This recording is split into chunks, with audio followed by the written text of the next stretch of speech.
Bon, Souleymane Barkaba, responsable politique APR à Matam, plus précisément de la commune de Matam.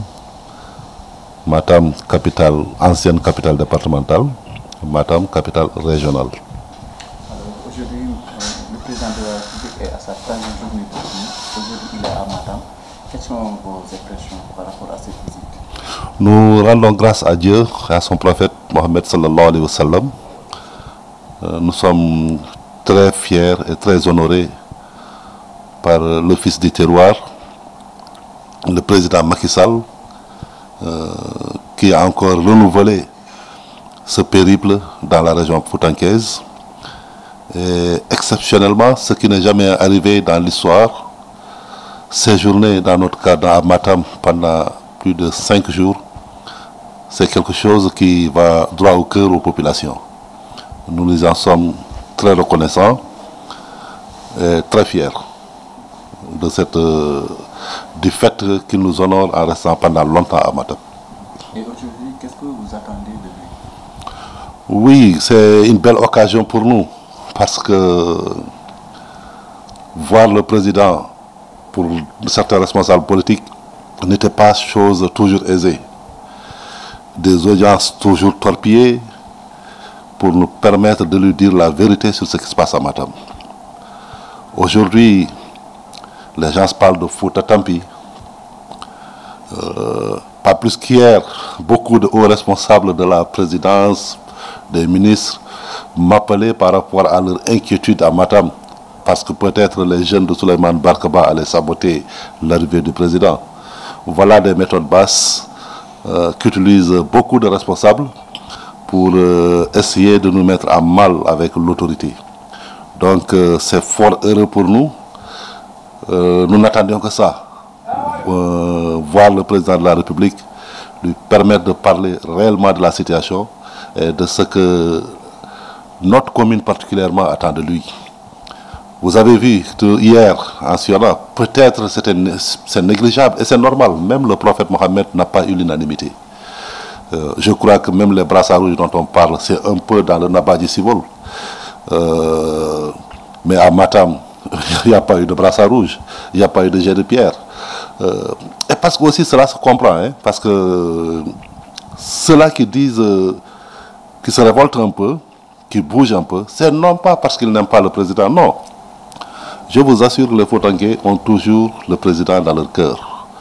Mais c'est lié au comportement inacceptable, à la limite arrogant de certains responsables politiques qui, dès le lendemain des dernières élections, ont fermé le portable, sont devenus totalement inaccessibles. Et d'autres aussi versent dans le bradage des terres des populations. Ils ne comprennent pas. Si c'est des projets viables pour les populations, il faut les informer, il faut qu'ils comprennent. Donc, c'est des raisons qui font que ces gens qui ne peuvent pas accéder au président se révoltent et disent Fouta Tampi. Mais tout le monde sait que le Fouta, c'est depuis les Almoravides, c'est depuis l'histoire. Le Foutanké, à la limite, c'est lui qui appuie l'autorité. Le Foutanké n'attend jamais l'État pour survivre. C'est des gens qui ont l'habitude de vivre avec leur agriculture, avec l'appui de la diaspora, des enfants immigrés, mais ils n'attendent pas toujours beaucoup de choses à l'État. Donc quand on dit ces gens-là, tant pis par rapport à quoi? C'est des gens qui mangent bien, qui dorment bien, vous avez vu. Mais seulement quand ils ne peuvent pas accéder à l'autorité, quand l'autorité a ses représentants qui ne font pas le travail, mais écoutez, ils se révoltent. Ils disent, bon, on prend nos terres, oui, ces gens sont inaccessibles. Voilà le fond du problème. Il suffit aujourd'hui juste que le président recadre ces choses-là. De ma commune tout particulièrement, c'est l'étouffement total de beaucoup de responsables politiques, particulièrement de ma personne. C'est pour cela que tantôt, j'entends les gens de haute autorité viennent me dire, oui, Souleymane, mais c'est bizarre, le président, il t'aime beaucoup, mais il est fâché contre toi, parce qu'il semblerait que vous êtes pro-Sonko, alors que Dieu sait que moi, je n'ai jamais eu à m'asseoir avec un Sonko ou bien avec même le représentant de Sonko. C'est des histoires. Il faut qu'ils arrêtent cette méthode basse. Ces méthodes basses, ça n'arrange pas le président, ça n'arrange pas les populations. Imaginez que la capitale régionale Dans l'histoire politique, les jeunes ont raison. C'est la première fois, hélas, que Matam n'a ni DG, n'a ni ministre. Si je parle, les gens croient que je parle pour moi, mais c'est la réalité qui est là. Et pourquoi? Parce que tout simplement, comme disent les poulards, Sowoni en Maï. C'est-à-dire qui, on est étouffé parce qu'il est aimé par les populations. Alors que ça ne pourrait qu'arranger le président de la République et arranger les populations. L'exemple est simple. Si toi, tu es dans l'arsenal de l'État, moi je suis dans l'arsenal de l'État, c'est au bénéfice de notre village et de nos communes.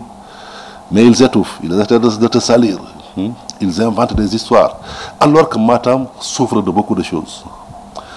Nous remercions le président, c'est avec lui que nous avons connu quelques kilomètres de goudron, mais pour une capitale régionale comme Matam, quand même on mérite plus. On mérite plus, ce n'est pas une quinzaine de kilomètres de goudron qui fera l'affaire. Il faut que le président nous aide à continuer ce travail de l'assainissement, le bitumage jusqu'à Navel, jusqu'à l'intérieur de Djamel. Autant de problèmes qui devaient occuper ses responsables au niveau local. Vous voyez. Et justement, par rapport à ces responsables, aujourd'hui, est-ce qu'on peut dire qu'ici à Matam, il y a une unité au sein même de ces responsables? Mais non, il ne peut pas y avoir d'unité avec ces comportements-là. La preuve, pas plus qu'hier. Avec l'arrivée du président, il y a eu des moyens que des responsables avaient mis à la disposition des différentes communes. Le maire nous dit, je le cite nommément, oui, j'ai pris 5 millions pour acheter des tissus. Mais des tissus qu'on nous envoie vers 16 heures. Avec quoi les gens, est-ce que les gens auront le temps même de coudre ces tissus-là? Voilà autant de tentatives de sabotage, mais les gens peuvent porter leur boubé alors accueillir le président.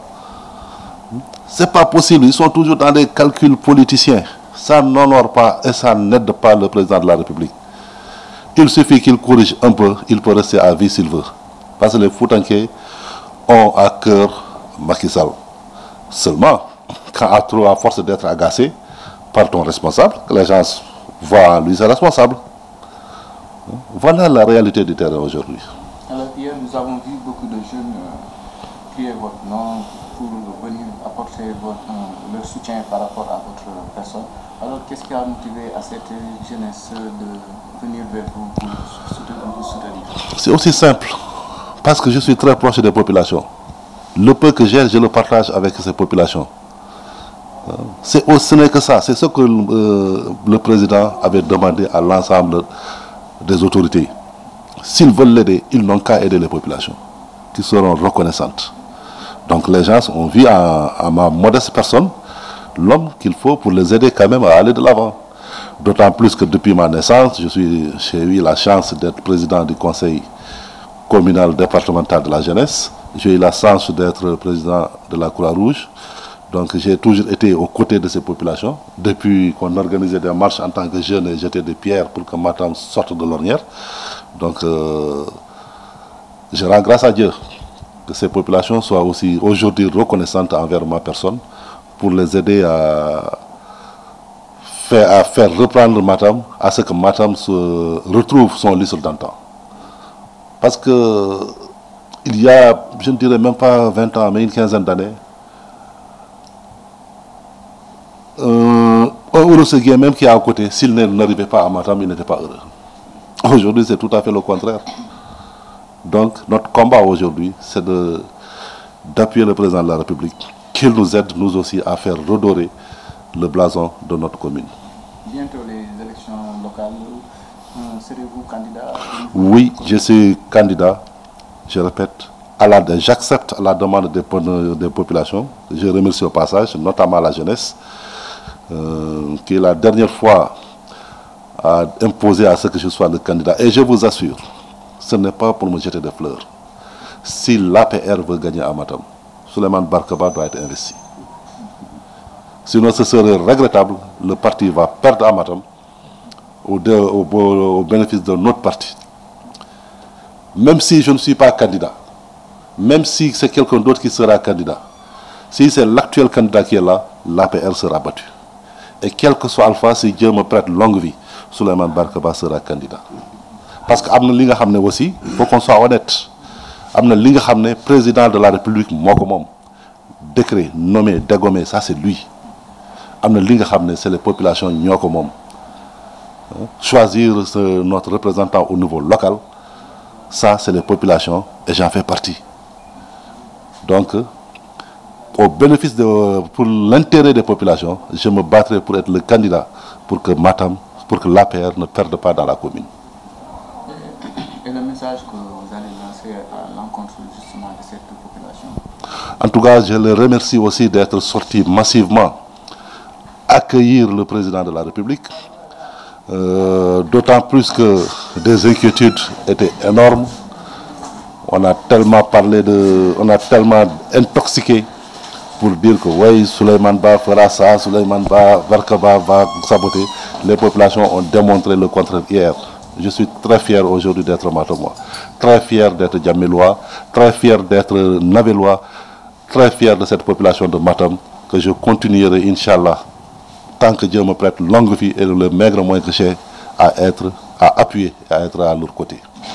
Je vous remercie. Les infrastructures qui manquent ici à Matam, oui, j'avais déjà commencé à les citer. D'abord, il faut que l'assainissement continue. Des choses sont faites, mais quand même pour une capitale régionale, ce n'est pas encore ça. Ensuite, il faut quand même que l'électrification, imaginez que même avec le projet du président pour l'électrification, même là c'est des magouilles. On dit que non, ici dans ce quartier, c'est des militants de Gilba qui sont là, il ne faut pas que le courant passe par là. Mais imaginez ça, c'est inaccessible. Voilà des choses qui révoltent les populations. Il nous faut encore beaucoup plus de lumière pour faire de Matam une ville lumière. Il nous faut aussi des logements sociaux, parce que nous sommes sur la rive du fleuve Sénégal. La berge est en train de disparaître. Et c'est une zone qu'on peut récupérer même pour en faire des projets, pour permettre à la jeunesse de travailler, pour en faire des hôtels. Donc, mais pour cela, il faut des logements sociaux qui arrangent les populations pour que ces gens-là qui sont sur la berge acceptent de se déplacer. Donc voilà autant de choses. Et revaloriser l'agriculture. Nous avons eu la chance d'être dans une zone où il y a l'eau, où il y a suffisamment de terre, où il y a suffisamment de lumière. Vous en avez souffert hier, c'est le soleil.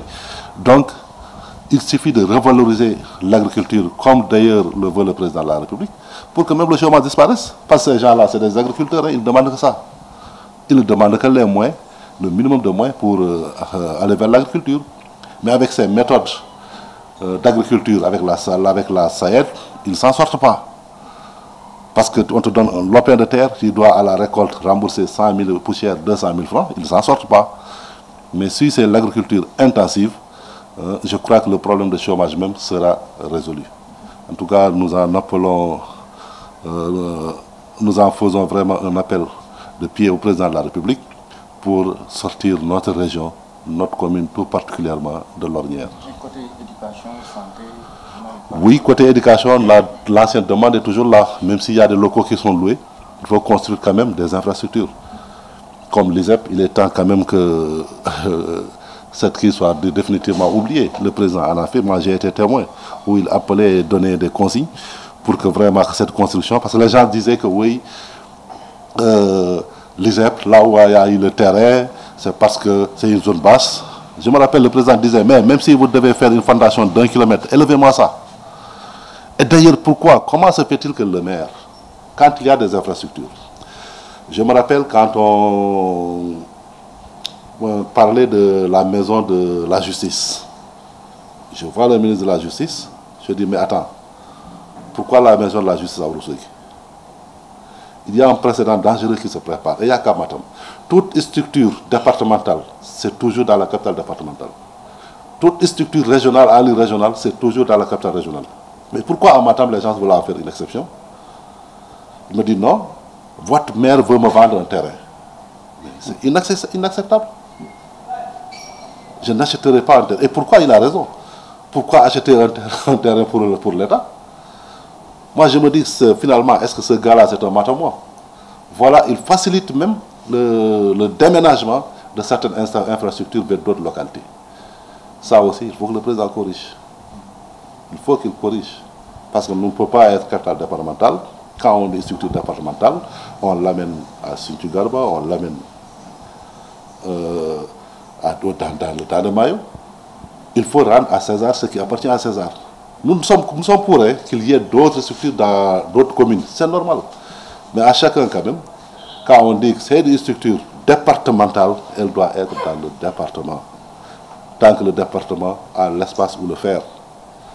Ce précédent n'existe qu'à Matam. Il faut qu'on se dise la vérité. Vraiment autant de choses qu'il faut corriger pour que Matam retrouve son lustre d'antan. Et les Matamans n'accepteront même pas d'être enterrés vivants.